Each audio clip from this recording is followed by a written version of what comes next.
And I don't know, you know, yeah, so they're playing with shared cognition. I think as you look at over the tenure of the Spurs, I'm not sure if that was actually like taught or if it was just a collection of players. Harrison, do you have any thoughts on that? Like why the Warriors that year, your years, and even the Spurs, like was shared cognition being taught, or do you think it was just the unique collection of players, their talents and even their weaknesses, like Joe said, that formed that shared cognition? No, I think it was shared cognition. It just wasn't presented in this way. Like, for example, in 2015 in Golden State, Steve Kerr was a big soccer fan. So he would show like clips of Barcelona and talk about like tiki taka, the idea of like giving the ball up to get it back and moving in space and everyone being tied together. The fact of like every possession has a cadence, and when you stop and try to ISO and get to your bag and things like that, like you kind of kill the possession. So um, obviously we didn't have like shared cognition and how this is being presented right here, but those principles were being taught, and I think that's what allowed the team to have success.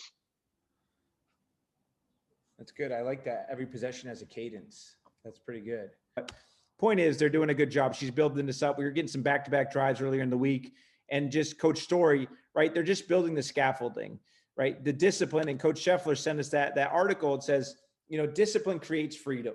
And Harrison, as a player, would you say, like, as you've practiced with us, this is going to be your second summer in person, would you say at first you felt constrained and there was a lot of things that held you back and that it led to creativity, or has that not been your experience?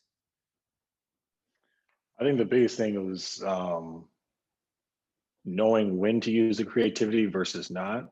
So the example I remember, I think it was in my first week or the second week when we are talking about like when do you get to using your moves, right? Like you have to seek space and then you use your move, as opposed to, most workouts, especially in the NBA, like you just start off dribbling. You start off, getting to your bag, trying to create space, doing all of these moves. And then after that, then it's like, okay, you're supposed to make a read or you get to your mid-range shot, which is really just a bailout because, you couldn't really get to the rim and you don't feel like passing. So coaches just drill mid-range shots. But I think that was more so the biggest thing, is when to use the creativity versus um, just doing it without purpose. Yeah, yeah. Does anyone have any thoughts or any questions on that? Harrison, as a player, this I know this is very specific.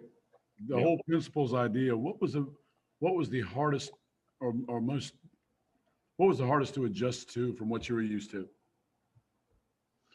I think pretty much just getting the basic concepts down. A lot of my practices, were very ball dominant. It wasn't really much moving without the ball. It really wasn't as much anticipating two or three passes ahead, what I was going to be doing, how I should be moving, based on other people. It was more so, um, I wanted to either get an ISO on the block, or I wanted to get the ball on the perimeter and get to my jab footwork, similar to Kobe, similar to MJ. That was kind of just like how you saw things. And I think once I kind of understood the principles, not only when you have the ball, but just like moving off the ball, like setting yourself up, seeing the play before it happens. Okay, if he's driving here, he should be shaking. He should be shaking.